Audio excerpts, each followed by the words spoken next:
What's up, my Planeswalkers? Got Ashiok, Sculptor of Fears, Planeswalker deck. Obviously in blue-black because Ashiok.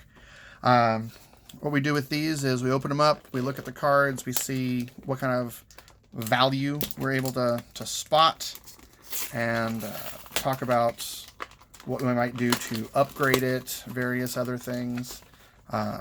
Most of the time it's just for fun because, as you know, most of the cards in this deck are specifically underpowered.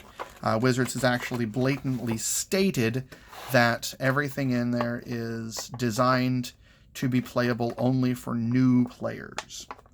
But every once in a while they screw up and give us something that has playable value.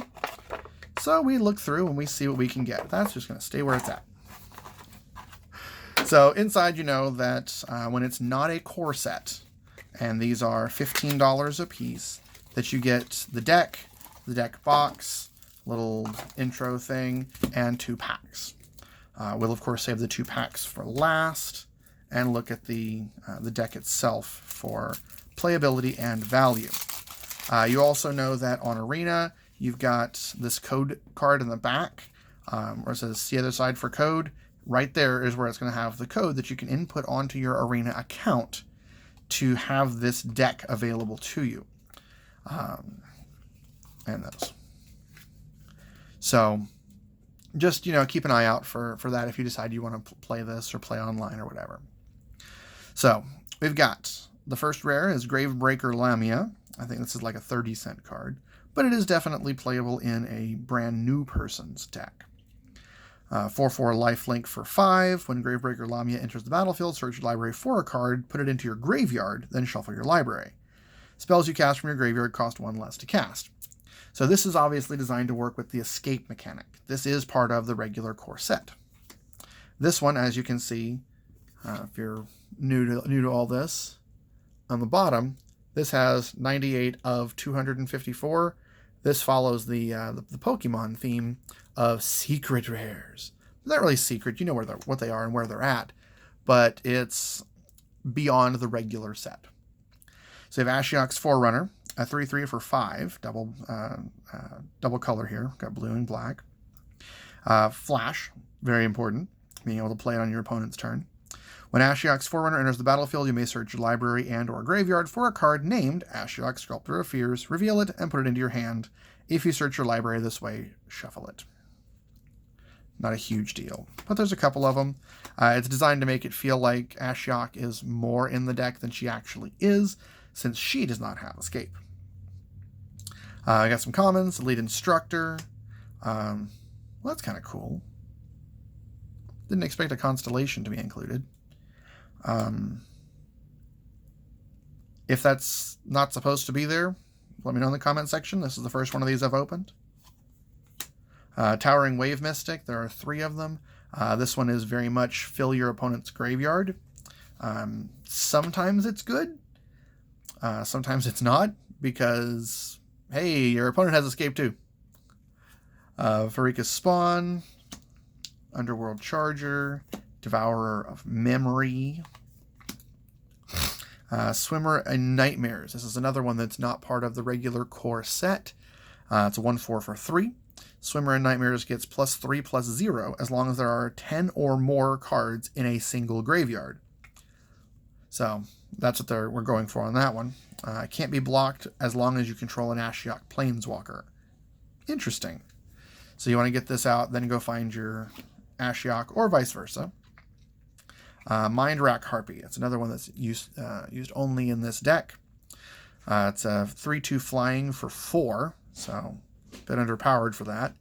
At the beginning of combat on your turn, each player puts the top 3 cards of their library into their graveyard. We got some land. Notice that these are not the full art lands. Got some mana fixing lands. All right, we got Glimpse of Freedom. Sleep of the Dead.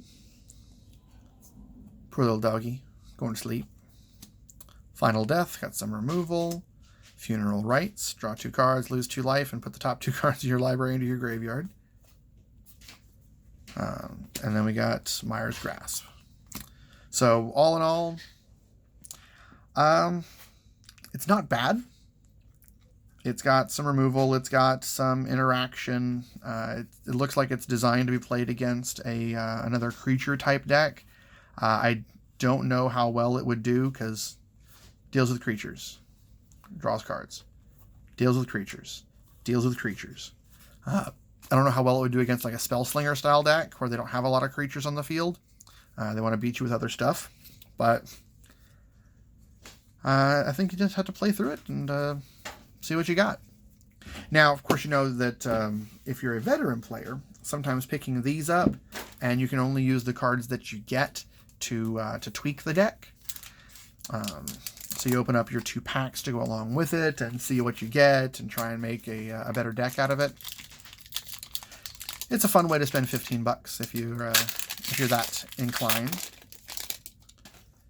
So, like in normal stuff, we're going to skip the commons. Got Enemy of Enlightenment, Stinging Lionfish, Commanding Presence, really good in draft, and Eat to Extinction. It's like $1. Not bad. See, that actually would be a better removal spell than Final Death, because it is 1 cheaper, exile a creature or planeswalker, and you get to look at your top card and surveil. Why didn't they just put surveil on there? Because it's not like they introduced that mechanic recently and it's currently in standard. Anyway, Triumph of Anax, Slaughter Priest of Mogus, Caliphate, Beloved of the Sea, not the pretty one, and Perforos's Intervention. So, yeah, a whole lot of bleh.